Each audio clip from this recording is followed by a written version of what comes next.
नैतिकतेच्या आधारावर आम्ही राजीनामा दिला असं ते म्हणतात। अरे 2.5 महिने काय झोपला होता? नैतिकता काय तुम्हाला दिसली नाही का? हे जे फोटो आणि जी काय चर्चा आहे, जे काय व्हिडिओज आहेत, तुम्ही सत्तेत असल्यानंतर तुम्हाला 1.5 महिन्यापूर्वी ह्या सगळ्या गोष्टी दिसलेल्या आहेत, तेव्हा तुम्हाला नैतिकता कळली नाही का? आज नैतिकतेचे त्या ठिकाणी पतंग तुम्ही उडवायला लागलेला आहे। आज झोपेतून तुम्ही जागा झाला आहात, लोकांनी तुम्हाला जागा केलेलं आहे, म्हणून आज तुम्ही तिथं राजीनामा देता। याच्या आधी काय तुम्ही पतंग उडवत बसलेला का टाइमपास करत होता का? त्यामुळे आज नैतिकतेच्या गोष्टी त्यांनी कुठे करू नये। लोकांनी दबाव वाढवला, सामान्य लोकांचा दबाव त्या ठिकाणी असल्यामुळे वातावरण हाताच्या बाहेर गेल्यानंतर जे फोटो काल आले त्यामुळे लोक भावनिक झाली आणि त्यामुळेच त्यांना तिथं झुकावं लागलं, गुडघ्यावर यावं लागलं। आणि फक्त हे कोणामुळे झालं असं तर सामान्य लोकांना, देशमुख परिवाराने जो लढा लढला याचाच परिणाम आज जो राजीनामा घ्यायला लागतो। त्यामुळे सरकारने क्रेडिट त्याचं घेऊ नये आणि धनंजय मुंडे तर मुळीच घेऊ नये क्रेडिट की मी नैतिकता बघून त्या ठिकाणी राजीनामा देतो। कारण का 3 महिने तुम्ही फक्त टाइमपास केला, अहंकार दाखवला आणि सामान्य लोकांनी तुमचा अहंकार मोडला, हे मात्र त्या ठिकाणी खरं आहे। धनंजय मुंडे यांनी ट्विट केलं, म्हटलंय की वैद्यकीय कारणास तुम्ही राजीनामा, वैद्यकीय कारण ते समोर।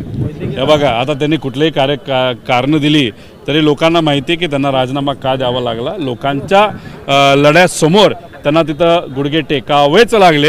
ही सामान्य लोकांची ताकद आहे, हेच आम्ही लोकांना सांगतो की तुमची ताकद फार मोठी आहे आणि हा जो परिणाम आज आहे फक्त सामान्य लोक, देशमुख परिवार, तसंच सूर्यवंशी परिवाराला सुद्धा आपला न्याय द्यायचा आहे। आणि महाराष्ट्रातल्या सामान्य लोकांचं जे काय आज अडचणी आहेत, त्याच्यामध्ये महिलांचे अत्याचार असू नये, कुठेही लोकांनी विषय हातात घेतल्याशिवाय हे मार्गी लागणार नाही आणि विरोधी पक्षांनी सुद्धा एकत्रित येऊन सामान्य लोकांच्या वतीने लढावं लागेल। पण धनंजय मुंडेंना जर वाटत असेल की राजीनामा दिला विषय संपला, आमचं असं मत आहे की भाजपच्याच काही लोकांनी सांगितलेलं आहे आणि आमचंही मत आहे की या सगळ्या बैठकीमध्ये धनंजय मुंडे सुद्धा तिथं होते, त्यामुळे आता त्यांना सुद्धा सहआरोपी करून पारदर्शक पद्धतीने एन्क्वायरी होण्याची जरूरत आहे। केसमध्ये त्यांनी म्हटलं होतं की अशा घटना महाराष्ट्रात घडतच असतात।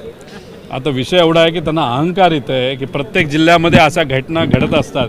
म्हणजे आज सकाळी त्यांची प्रतिक्रिया अशी होती, म्हणजे अहंकार बघा किती, माज किती आहे की सगळ्या जिल्ह्यांमध्ये अशा घटना घडत असतात। अहो, फोटो बघितल्यानंतर लोक अक्षरशः भावनिक झालेली आहेत, त्यामुळे उगाच काहीतरी बोलून लोकांची दिशाभूल करू नये। तो अहंकार आहे त्यांचा आणि तो अहंकार इतका जास्त झाल्यामुळे त्यांचे जे कार्यकर्ते, मित्रपरिवार आहेत, त्यांच्यात राक्षसी प्रवृत्ती आल्यानंतर अशा पद्धतीने मर्डर त्या ठिकाणी झालेला आहे आणि हीच प्रवृत्ती कुठेतरी आपल्याला मोडून काढावी लागेल।